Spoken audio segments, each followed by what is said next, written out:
Here we go. Yes, number 53, Abuelo and the Nieto. This is the Abuelo over there in New York. We have the Nieto in the Big Apple. And we talk Miami sports. We'll be talking about the Dolphins, the Hurricanes coming up against South Florida. Miami, the Dolphins needing a win after definitely a debacle versus the Colts. We'll talk a little bit about Inter Miami. Also, a great Hispanic athlete. We'll focus on that, fantasy football. And this, number 53, is presented by Balado Tires, 63 years established here in Miami with two locations, Northwest 16th Street and 27th Avenue, and Southwest 8th Street and 67th Avenue. Tyler, number 53. That's right. We always do a special segment on our episodes to honor the corresponding number. Episode 53, Bob Matheson wore number 53 for the Dolphins during that perfect season, won back-to-back Super Bowls with the team. And interestingly enough, he was typically a good passing coverage linebacker, so they'd send him in on passing downs. So they call it the 53 defense. So whenever they needed to put an extra linebacker out there, kind of like today maybe what we'd view as a strong safety, was what Bob Matheson was. And then, even more of a, figure in Miami sports because he came back and served as a Dolphins linebackers coach for several years in the 80s. Yes, they established that defense in the 70s, Tyler, that 3-4 that Chula established. And, Matheson, it took the name, the defense took the name of his number, the 53 defense. He came in for Bud Hines, one of the defensive linemen. So, definitely in the history of the Miami Dolphins. But we're talking Miami Dolphins today again, right, Tyler? Yeah, you were up close and personal. Unfortunately for you, I guess you got to see that bloodbath in person. I watched the whole game, just got nothing going on offense, and I mean I think they got Daniel Jones got the ball 7 times. They scored all 7 times, if I'm not mistaken.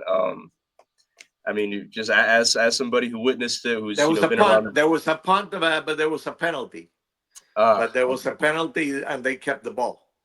okay, that It, figured. Yeah, so they at least tried to get one stop.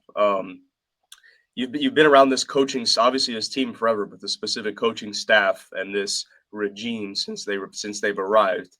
What are you thinking about this game? This upcoming game, is the seat a getting must hotter? win. It's a must win. It's a must win because you got Buffalo coming up on Thursday. You don't want to be 0-3. And there's pressure. There's pressure on Chris Greer. There's pressure on McDaniel to get the results. A lot of people were expecting definitely a better beginning of the season, 33-8 versus the Colts. And the thing is that none of the units, Tyler, worked correctly in this first game. Offensive line, defensive line, linebackers, the defensive backfield. They made Daniel Jones look like Mahomes. The running game for Indianapolis worked well. And Miami's offense, in particular, Tyler, we're expecting better results from that offense. And the turnovers played a major factor. You give the ball up 3 times, and there is a problem there with Tua in the last 16 games. Tua has 14 INTs. That's not just counting the fumbles. So, he has to play better, the quarterback, and everybody around the quarterback has to have a better production. And, there's some injuries that worry as we come up to the Indianapolis game. We know that Benito Jones, the New England game, we have Benito Jones out, the defensive tackle, but we have the two, the tackle and the guard on the right side, being Jackson and Daniels out, and we'll have Boren and we'll have Smith, tackle and guard on the right side, and that's the blind side for Tua. So expect maybe some blitzes and some attacks coming from New England on that right side of the Miami's offensive line. We need to get a better balanced offense, be able to run the ball. Ashan was the best player on the field offensively for Miami, and really offensively and defensively. So I would like to see some more touches from Ashan in the running game and also in the passing game. and that number three receiver, Washington could be the option because Westbrook hasn't really shown up, and Waller probably would not be available, so maybe he'll be available for Buffalo. And we worry about attacking the middle of the field with a tight end, Tyler. And that was lacking in that game, and that's something that they need. Hopefully, they can get it from Hill or Bonner. That third receiver in this particular game because Hill and Waddle were not as effective as they should be in this offense. So everything starts with Tua, offensively, but I worry about the offensive line. Of course, New England is not a great team by any means. They got beat 20-13. They allowed over 330 yards on the air. So hopefully Miami thinks that they can, throw the ball on them. May is the quarterback, and he threw the ball quite a bit. And their tight end Henry had a decent game, and they threw to the running back coming out of the backfield also quite a bit, Henderson. So expect some of that in this game. But Miami is a superior team. They're at home. They should take care of the game. And, like I said, this is very much needed. It's only one game, but there's a lot of people worried about, what we can expect in 2025, what we're going to get from the Dolphins. So, very important game, a must win versus New England. Yeah, I agree, and especially with that third receiver, a third receiver isn't going to get involved or be able to make much of an impact if they're not part of the team's game plan, if they're not actually involved in what's going on, if they're just being used as a decoy and being thrown in on passing downs. I mean, the defense knows who to look for. They know that we're putting this guy in this slot. He's probably going to run a route through the middle of the field, try to get open and get this first down. If they're not implemented as an actual factor in this team's offensive game plan, then we're never going to see the impact of a third receiver on this team. So until Malik Washington, who I think is capable of doing these things, gets the chance to do them, then it's just not going to happen. Yes, I know they miss Smith in this first game. Leading a pass catcher for them. Now we in Pittsburgh, and that was a very valuable guy. So you need Wallers to be available eventually. He's got that hip injury because they need that tight end to create another auction for Tua. Definitely, Biggers, you'll see him a little more. In this game, Biggers, which is big, the defensive tackle from Maryland, fifth round pick. He played well in that first game. So Benito Jones is hurt. So he plays some more. Douglas will be playing the corner most likely because remember, they don't have a Stern Duck. He'll be out. He got hurt in that first game. So some people out and see Well, how those players they're taking their their positions, how they actually play in this game is going to be very very important. And talking about important is Balado Tires. Balado Tires, 63 years established here in South Florida with two locations, 27th Avenue Northwest and 16th Street, Southwest 8th Street and 67th Avenue. Very competitive with their prices. They also have brake services that they provide. And this is a company that is, a family company. So if you need tires, Balado Tires is the answer. all right. So moving on to another game, a team that's local team that's on a more positive note. Hurricanes probably getting their, I guess, second true test of the season now. We might not have, we always knew U.S. rolls out a competitive team, but they just beat Florida and they look, great while beating Florida on all sides of the ball. Obviously Miami beat Notre Dame, a bit of a cupcake last week against Bethune, but going into Game 3, you look at USF. That's a team that runs the ball well. They have a couple explosive receivers in Singleton. Their quarterback's solid, and defensively, I mean, they got after DJ Lagway last game. They put a lot of pressure on him. They forced him into an interception. A lot of stops in the backfield. What are you thinking about this? What the challenge this USF team presents to Miami? Well, they beat Florida, and they beat Boise State. So, ranked teams to begin the season. This is a team that believes in themselves. Brown is a playmaker, both not only throwing the ball, but also running with the ball. He's got a couple of touchdowns running with the ball. He's a big guy. So, I think that he's very dangerous when he decides to run. Basically playmaking, making a play out of nothing. Sometimes it's a design play, but I think it's going to be the key. If you can control him, pretty well, I think Miami's got the win because I think that you had some information that I read, Tyler, in Sports Illustrated, by the way, regarding South Florida, that in the last 3 years they have only one four-star. So, this is a team that is not, it's a team that is made up with transfers and guys that are 3 stars that are really, stepping up and playing at a high level. It's a very well coached team. So one thing that Miami has done in the first couple of games, Tyler, they have protected the ball. Carson Beck has played well, very high percentage, completion percentage, 4 TDs, no INTs. So if Miami doesn't turn the ball over and Miami, controls pretty well Brown, the quarterback, they have Singleton is their top receiver. Is a guy that can go vertical. So they have to be aware of that. And probably Frederick, the corner, that they had an outstanding freshman season.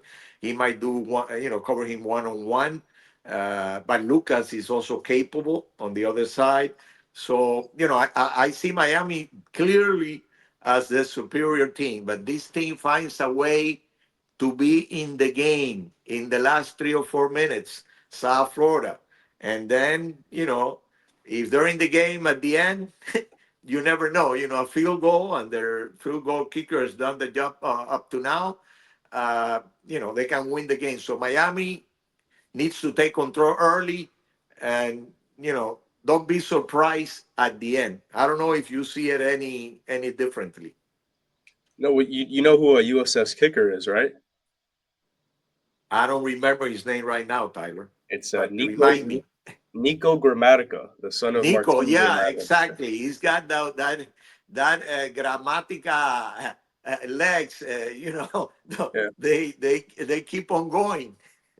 yeah, and his dad also went to USF, and he was the one who kicked the game winning field goal. Actually, against Florida. Yeah. So Well, yeah, you don't want to be close to this team at the end. You don't want to be within, I would say, 6 or 7 points of them in the last 3 or 4 minutes, because this is a team that finds a way to win, and they don't beat themselves. and another big event taking place on Saturday. This time in the boxing world, Saturday night, Bud Crawford versus Canelo Alvarez. What do you think about this fight? I know, they're not two guys who aren't really in the same weight class originally.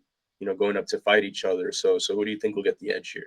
Yeah, we get out a little bit of the Miami sports scene to get into the fight, because a lot of people talking about the fight, and I've been involved in boxing for a very long time, cover a lot of fights, and this is a major fight, definitely, but it's very tough, going up in weight like that from 154 to 168 for Crawford. We had Duran did it in the Leonard fight for Wayne, going from lightweight to welterweight from 135 to 147, but he had fought already at 140, and he had some fights at 147. Then, the great achievement of Armstrong, Harry Armstrong, back in 1936, going from further weight all the way to welterweight from 126 to 147. And that's tough. Tommy Hearns did it going up to light heavyweight. Michael Spinks did it going from light heavyweight to heavyweight when he beat Larry Holmes. But it is tough. But this is a very talented fighter. Crawford is undefeated, 41-0. But he's going from 154, where he had just one fight at 154, fighting one of the top, 4 or 5 fighters in the world, a guy that is fighting at his weight. in Canelo. So I think it's going to be a close fight. It's going to be a fight that probably goes the distance, 12 rounds. But I still like Canelo a little more than I like Crawford in this fight. He'll be the one, forcing the fight, and Crawford will be basically fighting in and out, and be the technician in the fight. He'll fight probably lefty all the way to make it more difficult. He can fight either right or lefty and make it more difficult for Canelo, which is really more of, he'll be the puncher in this fight, and Crawford will be the technician in the fight. But I think that jump in weight, is tough. This is a guy that is 37 years old, and Canelo is at 35. So the guys that are already getting up in their 30s, and he's got 63 wins in his career. Canelo, he's got a lot of fights. He's won major fights, 39 KOs. He's picking his fights very intelligently. Now, as he's getting to the end of his career, Tyler, he's not really fighting the top guys at his weight. And that's something that he should do, because, the great fighters always try to fight the great fighters and make the big fights that people want to see. So, hopefully Canelo, next couple of fights, try to fight, the right guys really at his weight. But we'll keep talking a little bit about Balado Tires. Balado Tires, uh, this is our sponsor here in Abuelo and Nieto. This is a company that's been in business in Miami, in South Florida, for 63 years. That's a lot of years. Two locations, 27th Avenue Northwest and 16th Street. Also, 8th Street and 67th Avenue. Very competitive with their prices. This is a family business. Also, they offer brake repair services. If you're looking for tires, the place to go is Balado Tires. So we got our fantasy football segment. Last week I gave you guys Brennan Strange, who was, a guy who hadn't really started before, been a consistent starter, and ended up being Jacksonville's leading receiver. Last game, I wish he would have got in the end zone. That would have helped out, a little bit more. But had a pretty solid game. 7 targets, and he's going to keep, kind of asserting himself in that offense. So this week I got another tight end for you. This time a rookie, but somebody who's also kind of starting to establish himself. He had a quiet first game, only 2 catches, but Colston Loveland from the Chicago Bears, he was their first round pick, a tight end out of the University of Michigan, and he was incredible in Michigan. He was their top receiver, when they won that national championship, actually, aside from Roman Wilson. And last year he had about 62 catches, got in the end zone a few times, and he's the type of person that you can put out at the slot. He can be in line, run solid routes. I think as he continues to develop as a blocker, they'll trust him just being on the field generally more. That might be why they're hesitant to roll him out there at first. But that's somebody you could probably scoop up if you haven't drafted him in free agency, stashed him for a couple of weeks, and I think he'll provide you some value in the future. But Tyler, we like to recognize here Hispanic athletes, top Hispanic athletes. And we're doing one this week, which is a very talented young quarterback from the University of Tennessee, Joy Aguilar, born in California, a 6'3", 225-pound player. Went to City College in San Francisco, Diablo Valley, also Appalachian State, and now currently University of Tennessee. Dual, Hispanic heritage. His mother, Lydia, is from Puerto Rico, and his father, Jose, first generation Mexican American. Joey is proud, very proud of his heritage. Has the school record at Appalachian State with 3,757 yards passing and 33 touchdowns. That was in 2023. He threw for 3,003 yards and 23 touchdowns in 2024, also at Appalachian State. In 2 games with Tennessee, he has 535 yards, 5 touchdowns, 0 INTs. We recognize Joy Aguilar. Tough game Saturday afternoon versus Georgia. And Balado Tires. Balado Tires, has two locations here in Miami, 27th Avenue Northwest 16th Street, also Southwest 8th Street and 67th Avenue. And if you're looking for tires, definitely the place to go, Balado Tires. Right. Our last segment, Miami sports trivia.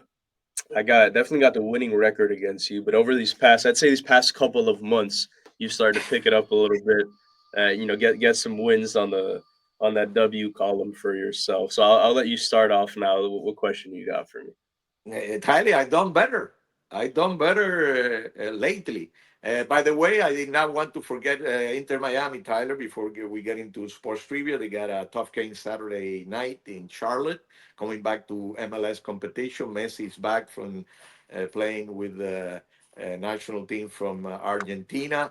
So outside of Luis Suarez, which is suspended for 3 games, they'll have most of the team available versus a team that is very hot. They have won 8 in a row. Maybe the hardest team in MLS right now, Charlotte, as we come to the end of the season for Inter Miami and MLS. And the question that I have for you, Tyler, is Dolphins. It's a Dolphins question. And you should be able to handle this one. Uh, who is the leader in completion percentage in a Dolphins career? He's got to have at least 3 or 4 years playing. It's not just 1 year. So in a career, who has the completion percentage? Uh, and it makes sense. Someone that Tua. completes a lot of passes. Who is a guy that has a Tua. high percentage all the time? For the third time. Tua. Tua. Yes, yes, Okay, yes, okay. yes, yes. Tua, yes, yes. Tua, 68%. Uh, Mr. Who's number two? Who's number two? This is a bonus points for you. Uh, Hint: older or younger? Oh, he's older, but no, but he was here Ryan not Tannehill. that long ago. Not Ryan that long Tannehill. ago. Huh? Ryan Tannehill. Is number three.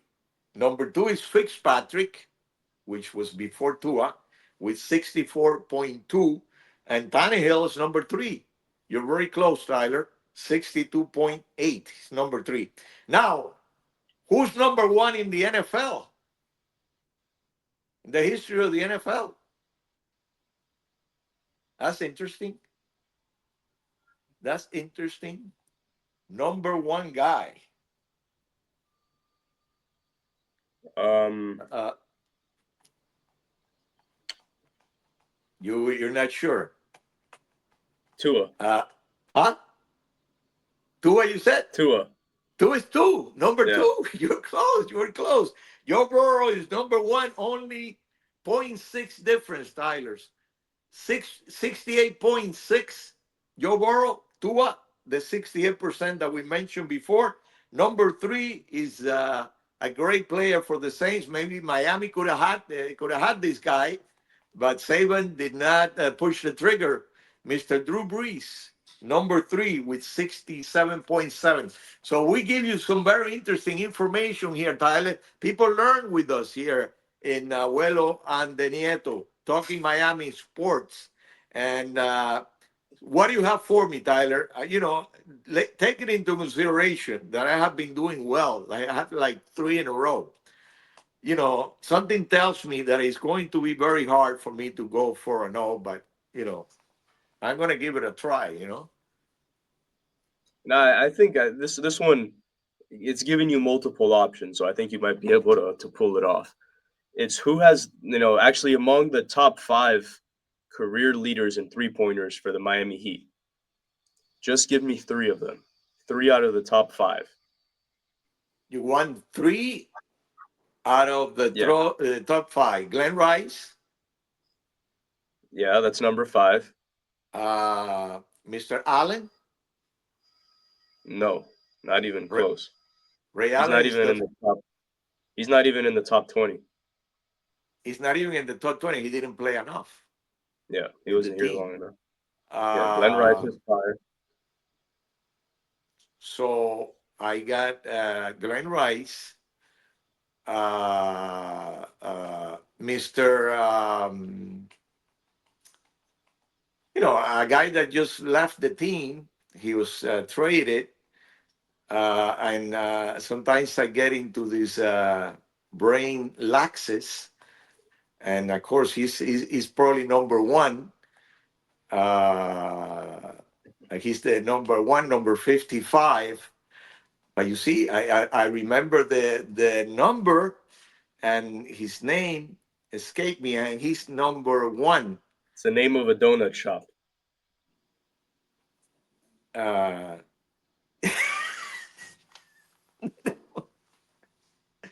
Tyler, just go ahead and give the four names because I get, You you can't know, you can't get anybody else besides him either.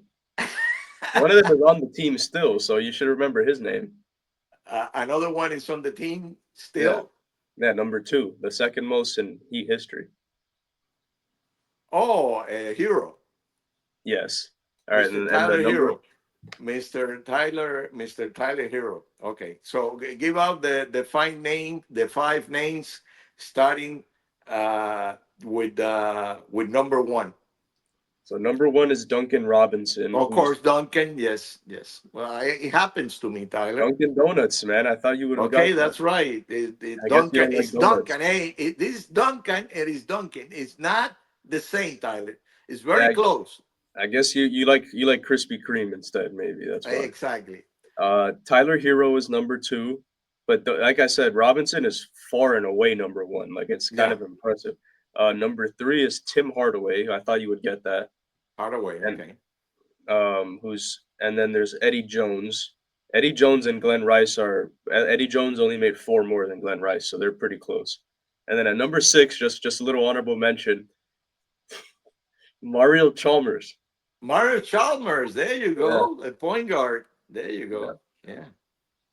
Mario Chalmers, which is part of the trio. We play with the great, the threesome for Miami, of course, that won the two championships. So Chalmers was. They were always kidding. They were always kidding Chalmers. He was the youngster amongst the veteran players that were composing that team that won two titles for the Miami Heat. Tyler, we have done it again.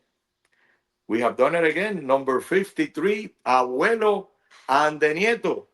So we say, hasta la próxima. Arrivederci.